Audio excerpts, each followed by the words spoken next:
নমস্কার, আমি রুম্পার হেসেলে তোমাদের সকলকে জানাই স্বাগত। প্রতিদিনের মতন আজও আবার আমি চলে এসেছি আমার হেসেলে, কিন্তু আজ কোনো রান্না বান্না নয়।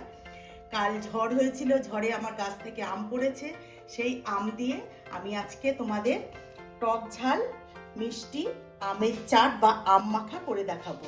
আমার খেতে ইচ্ছা করলো, তাই ভাবলাম বন্ধুদের মধ্যে তাহলে একটু শেয়ার করি।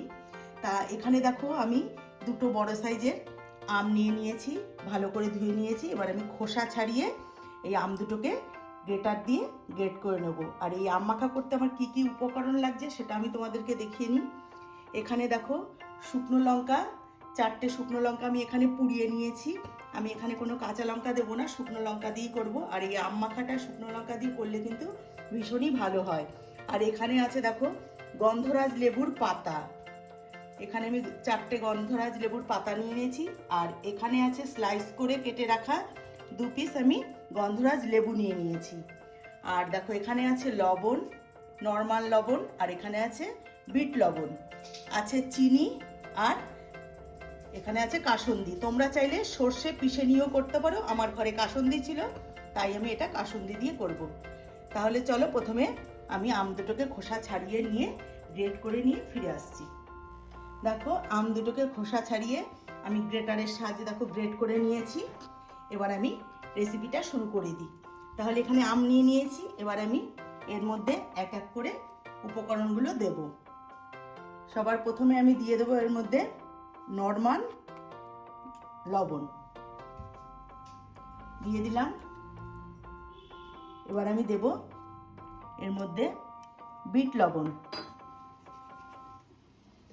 বিট লবণটা দিলে কিন্তু ভীষণই ভালো লাগে, বিট লবণের একটা ফ্লেভার থাকে, সেই ফ্লেভারটা এটা খেতে আরও বেশি ভালো লাগে।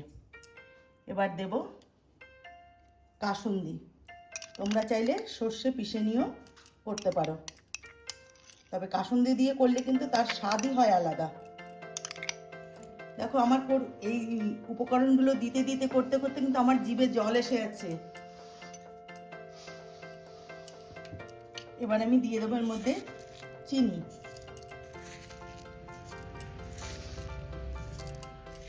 আমগুলো ভীষণই টক, তাই একটু চিনিটা একটু বেশি দিলাম।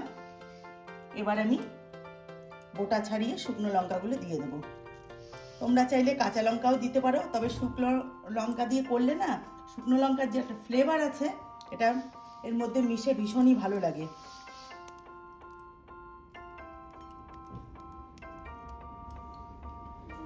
এবার আমি দিয়ে দেবো এর মধ্যে লেবু পাতাগুলোকে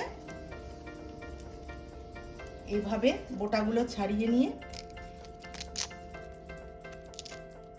দিয়ে দিচ্ছি।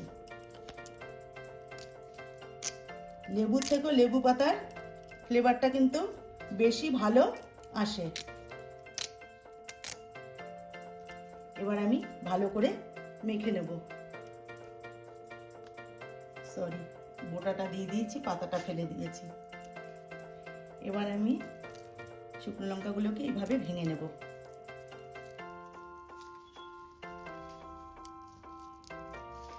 এবার আমি এটা মেখে নেব ভালো করে। দেখো আমটা কিন্তু আমার মাখা হয়ে গেছে। এবার আমি এর মধ্যে লেবুর স্লাইস দুটো দিয়ে দিচ্ছি। এবার চামচ দিয়ে আর একটু ভালো করে নাড়াচাড়া করে নিচ্ছি। তা আমার এই আম মাখাটা তো তোমরা দেখতেই পেলে।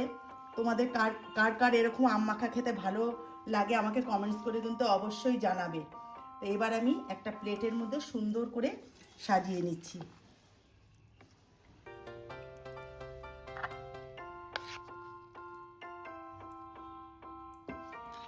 তোমরা কিন্তু অবশ্যই আমি যেভাবে বানালাম এইভাবে একবার বানিয়ে দেখো বন্ধুরা, ভীষণই ভালো লাগে খেতে।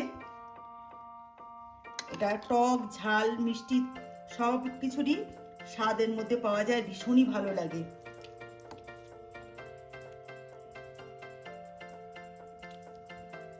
দেখো এবার আমি সাইড থেকে এইভাবে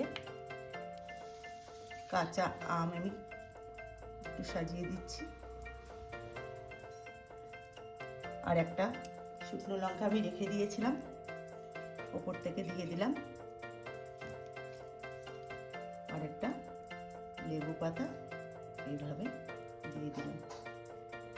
তা আমার এই আম মাখা রেসিপিটি তোমাদের কেমন লাগলো আমাকে অবশ্যই কমেন্টস করে জানাবে। আর আজকে তো রান্নাবান্না না, সিম্পল একদম। আমার খেতে ইচ্ছা করলো, তাই ভাবলাম তাহলে বন্ধুদের মধ্যেও একটু শেয়ার করি। তা আমার চ্যানেলে নতুন বন্ধু হয়ে থাকলে চ্যানেলটিকে সাবস্ক্রাইব করে নেওয়ার অনুরোধ রইল। যারা ফেসবুক থেকে দেখছো তারা ফেসবুকের পেজটিকে অবশ্যই ফলো করে নিও। তাহলে আজকের মতন ভিডিওটি এখানেই শেষ করছি। ভালো থেকো, সুস্থ থেকো, নমস্কার।